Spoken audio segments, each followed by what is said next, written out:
Hai guys, welcome back to my YouTube channel. Jadi sekarang aku mau nyeritain cerita yang berjudul Kemah di Bukit Setan.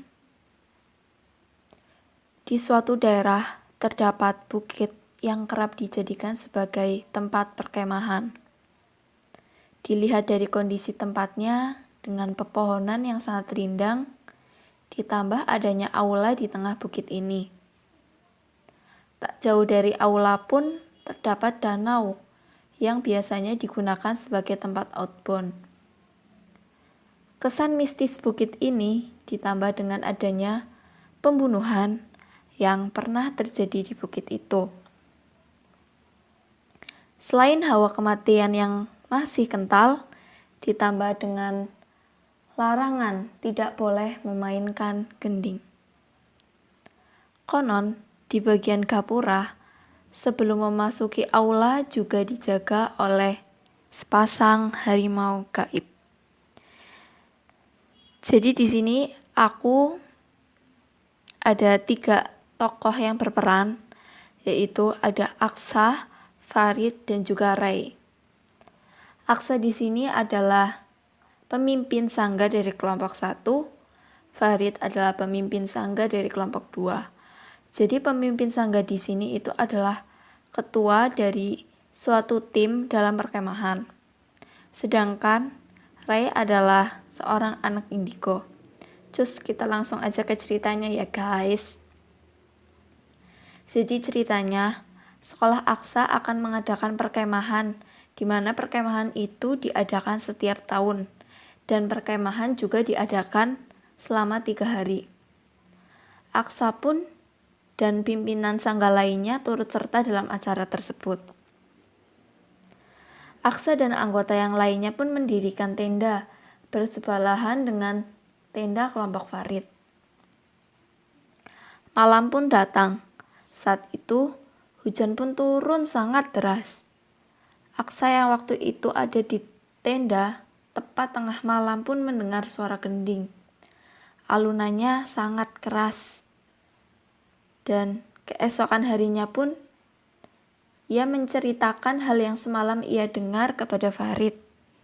Ternyata tak hanya Aksa yang mendengar, melainkan semua orang yang ada di perkemahan itu pun mendengarnya. Ray yang sudah terbiasa dengan hal-hal seperti itu pun buka suara. Dia menyatakan jika hal itu adalah hal yang sangat wajar.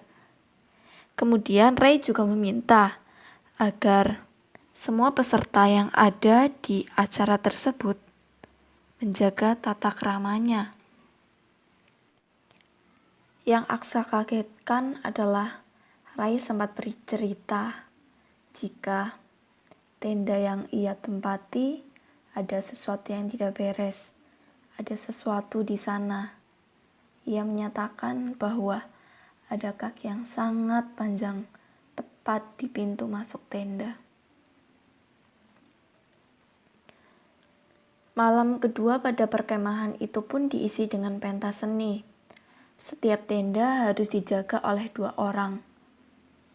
Saat itu, karena kelompok Aksa tidak ada yang berani menjaga tenda, jadi sebagai pimpinan sangga, Aksa memutuskan untuk tidak ada yang menjaga tendanya. Kemudian, dari pihak panitia pun mengumumkan tenda yang masih kosong. Yang membuat Aksa merasa keheranan yaitu kelompoknya sama sekali tak disebut oleh panitia, yang artinya di dalam tendanya ada 2 orang di sana.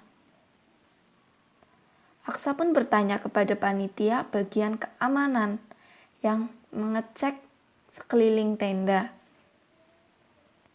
Dan memang ternyata ada 2 orang di sana yang ternyata sedang tidur.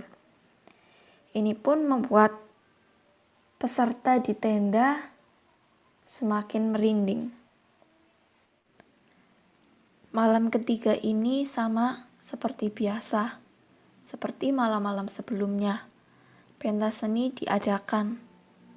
Namun, pada malam ini salah satu dari kelompok anggota sangga Ada yang menari diiringi dengan gending, sehingga membuat kesurupan massal di aula. Ray pun membantu untuk menyembuhkan teman-temannya yang mengalami kesurupan. Malam terakhir ini serasa sangat menegangkan. Iringan doa pun selalu terucap dari peserta kemah itu, hingga keesokan harinya. Mentari pagi pun mulai muncul, dan peserta perkemahan pun bersiap untuk pulang. Cerita ini pun tidak akan dilupakan oleh Aksa, Farid, maupun Ray.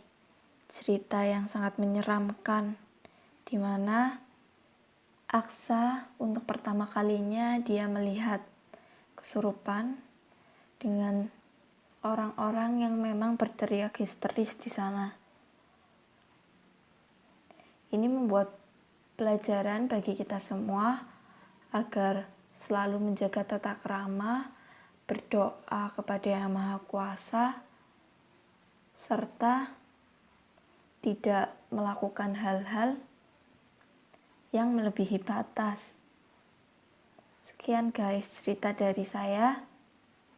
Jangan lupa like, comment, and subscribe agar aku bisa membuat videonya lebih semangat lagi, oke? Dadah.